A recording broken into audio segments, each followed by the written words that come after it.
টাকলা মুক্ত কিন্তু আমরা ফুটবল চাই। তো দেখেন কালকে যে জিনিসটা, যে সময় একটা সিচুয়েশন বাংলাদেশের, যে সময়টা আপনার গোল দিতে হবে, একটা গোল শোধ হয়েছে, পরবর্তীতে আবার অ্যাটাক করতে হবে, সেই সময় হামজা চৌধুরী রেগে গেল। কেন রেগে গেল? একটা প্লেয়ার চেঞ্জ নিয়ে বাফুফের একজন সদস্য যে লিস্ট নিয়ে হাতে দাঁড়ায় আছে যে ভাই কোন কোন প্লেয়ার নামবে, অথচ টাকলা মারানির টাকলা সিন্ডিকেটের টাকলা হালার বহালা সাইডে মাথায় হাতে বসে আছে। অথচ কোচের কাজ কি?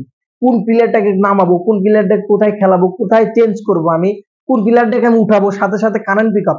আর কোচের মাথায় সিন্ডিকেট, মানে মাথার মধ্যে কি মাল নাই টাকলা? যে এখন সিচুয়েশনে একটা গোল শোধ হয়েছে 80 মিনিট, এখন হামজা চৌধুরী রেগে গেছে যে সময়, যে এখন আসিনি, আমার এখন তো প্লেয়ার চেঞ্জ খুব দ্রুত করতে হবে, যত দ্রুত সম্ভব প্লেয়ার চেঞ্জ করে আমাকে খেলায় ফিরতে হবে। 5 মিনিট মানে ওখানে খাইয়া দিয়েছেন। একজনের যদি আপনি ফিটাইতে চান, তাহলে যদি আপনি 5 মিনিট পরে ফিটাইতে পারবেন, রাগটা কিন্তু আপনি থেমে যাবে।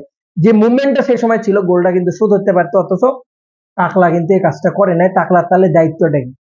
টাকলার কি আকাশ ভরা তার আর পুঙ্গা মারা সারাই খেলা দেখার লাগে আর তার কোনো দায়িত্ববোধ বলে কিছু নাই? তার দায়িত্বটা কি শুধু এটুকুই? তার দায়িত্ব কি বসুন্ধরা সিন্ডিকেট যেটি আছে, আপন ভাই ব্রাদার, চাচতো ভাই, খালাতো ভাই, ওর বেটির ওয়াইফ, ওর বেটির যে ভাতার হেরে খালি নামানের লেগে খালি সময় আছে হাতে নাকি? সো সোজা কথার এক কথা, বাংলা ভাবে যেটা আমি বলতে চাই সেটা হচ্ছে যে এই হামজা চৌধুরী, বিদেশি যারা প্লেয়ার আসে বর্তমানে বাংলাদেশের হয়ে খেলছে, তাদেরকে চালানোর মতো ক্ষমতা টাকলার নাই। সিন্ডিকেটের টাকলাকে 100% বিদায় করা উচিত আমি বলে মনে করি, তবে ফুটবল আগাবে।